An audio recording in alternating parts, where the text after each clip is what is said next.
Hello story lovers, and welcome back to our channel.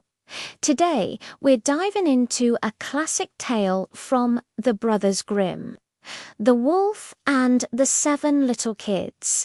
It's a story filled with suspense, cleverness, and a mother's fierce love. Once upon a time, in a cozy little cottage, lived a mother goat and her 7 adorable kids. She loved them more than anything in the world.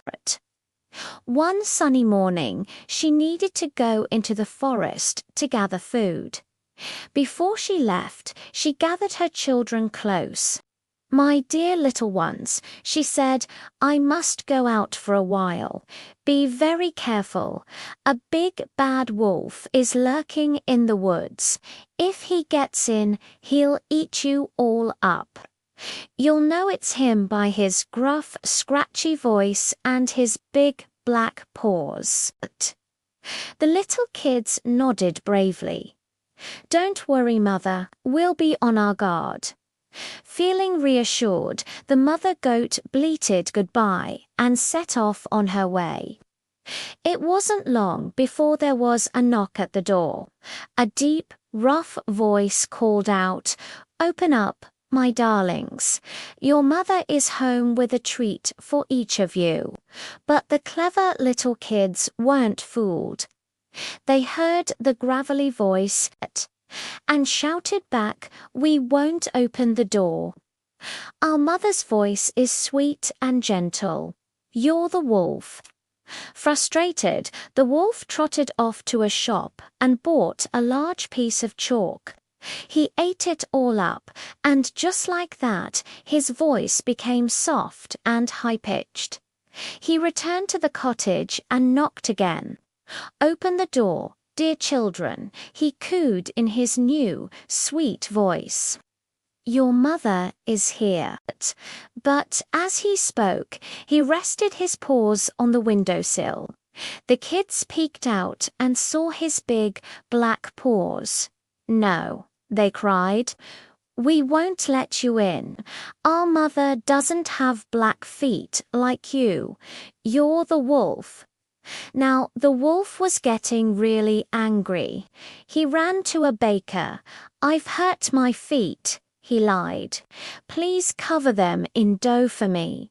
The baker did as he was told. Then the wolf rushed to the miller. "Sprinkle white flour all over my feet," he demanded. The miller was suspicious, but the wolf threatened to eat him. So the terrified miller coated the wolf's paws until they were as white as snow. For the 3rd time, the wolf went back to the cottage. He knocked and said in his sweetest voice, "Open up, my little ones. Your dear mother is home with wonderful surprises from the forest." The kids were still cautious. "First, show us your paws so we know it's really you," they said. The wolf slid his flour-covered paws through the window. When the kids saw they were white, they believed him. They unbolted the door and threw it open. But it wasn't their mother who came in. It was the big bad wolf. The poor little kids screamed and scattered, trying to hide. One dove under the table, the 2nd jumped into bed, the 3rd scrambled into the stove, the 4th hid in the kitchen, the 5th in a cupboard, the 6th under a washing bowl, and the 7th, the very youngest, squeezed into the tall grandfather clock. But the wolf was quick. He found them one by one and, without a second thought, swallowed them whole. The only one he missed was the tiny kid hidden safely inside the clock case. With his belly full, the wolf waddled out to a sunny meadow, lay down under a big tree, and fell fast asleep, snoring so loudly that the branches shook. A little while later, the mother goat returned from the forest.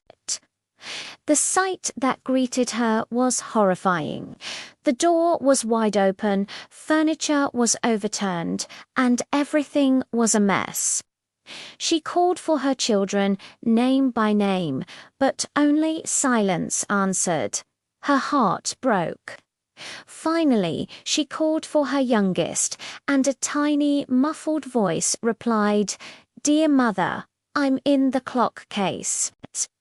She pulled her smallest child out, who tearfully told her everything that had happened. Imagine her grief. But as she wept, she and the little kid walked outside. There, in the meadow, was the sleeping wolf. The mother goat noticed something strange. Something was moving and wiggling inside the wolf's enormous belly. Could it be? She whispered, "Could my children still be alive?" She sent the little kid racing home for scissors, a needle and thread. With trembling hands, she carefully cut open the sleeping wolf's stomach. The moment she made the first snip, a little head popped out. She cut a bit more, and one by one, all 6 of her children jumped out, completely unharmed. The greedy wolf had swallowed them so fast, they were perfectly fine. Oh, what a happy reunion! They hugged their mother and danced with joy. But the mother goat had a plan. "Quick," she said. "Go find some big, heavy stones." The 7 kids scurried off and returned, dragging heavy rocks. They filled the wolf's belly with the stones while he slept. Then the mother goat skillfully sewed him back up so quickly that he didn't feel a thing. When the wolf finally woke up, he felt incredibly thirsty from all the stones in his stomach. He lumbered towards a well to get a drink, but as he walked, the stones inside him rumbled and tumbled against each other. "What's this clatter and this clank against my bones, hip and flank?" he grumbled. "I thought was 6 kids so sweet, but it feels like stones beneath my feet." He reached the well and leaned over to drink, but the heavy stones pulled him forward. He lost his balance, tumbled headfirst into the water, and sank to the bottom. When the 7 little kids saw what happened, they came running and cheered. "The wolf is gone. The wolf is gone." They danced around the well with their mother, safe and sound at last. And that's the story of the wolf and the 7 little kids. A great reminder to always listen to your parents and never talk to strangers. What did you think of the story? Let me know in the comments below. If you enjoyed it, please give this video a thumbs up and subscribe for more amazing tales. Thanks for watching.